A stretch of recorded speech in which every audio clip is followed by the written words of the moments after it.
Hello, we're Malta, and we're going to look at a gouache watercolour. It's thickened watercolour. It's gouache. It's not oil painting. And we like to buy, at the moment we're buying a lot of these sailing ships, clippers, schooners, whatever the technical word is, ships, boats, vessels. And there are a lot of them around. There are a lot of them around. Some of them are Maltese, Italian. There are also on the market French ones, Baltic ones, British ones, American ones, which are often oil. There are even the Far Eastern British colonial ones, Singapore, Hong Kong type paintings, which are called China Station paintings. They're very, very similar. They're not the same, they're very, very similar.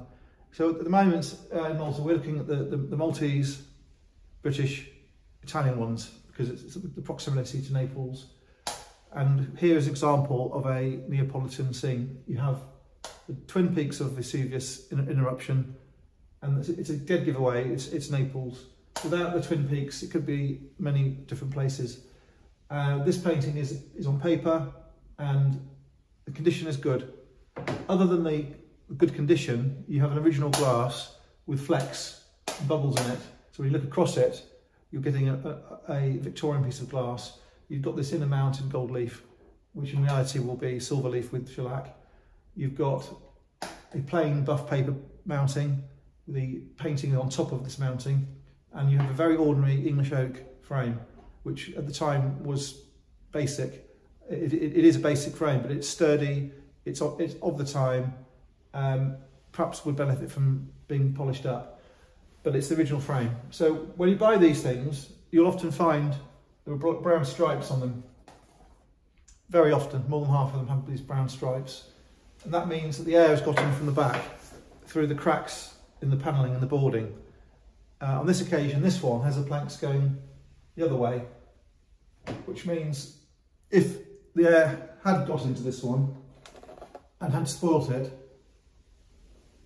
the brown stripes, the staining, would run that way. So apart from the stripes you get from through the cracks in the back, these are also susceptible to water damage. If you get water damage, it's rather like a litmus test. It the water travels in and makes these sort of mushroom-shaped blemishes, which are horrible and very hard to get rid of. Damp also gives the paper an undulation, which is very unpleasing to look at and difficult to sort out. So you've got water damage, stain damage, you've got tear damage and other sorts of damage, insects. Fading isn't really a problem with this sort of watercolour. This is a large one, it's not signed, it will be from 1890 to 1895, 1900. It is a British vessel. Because it has a white ensign, it is a naval boat, though it is not a warship. It's a naval boat of some sort, could be a trading craft, I don't know what it is. There are not many portholes down here. It's not a pleasure boat, it's a transport ship of some sort. And you have the wooden tenders on it, you have very fine rigging with all the stitches on the seams painted in individually. You have all the ropes, the blocks, characters on board. So it's a good piece of art. There is some retouching here, which is basic, but doesn't really matter.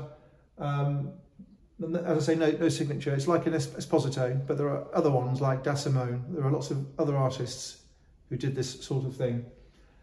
Because it's in good condition and it's large, I think it's a very pleasant thing to look at. There are a lot of them around, but there are not a lot of nice ones around. There's a lot of damaged ones, and there are lots of small, mean ones, and there's a lot of naive ones, which are sort of semi-amateur ones. So when you're buying these, think about the whole spectrum of issues when you're making your choice. I hope that's been interesting. Thank you.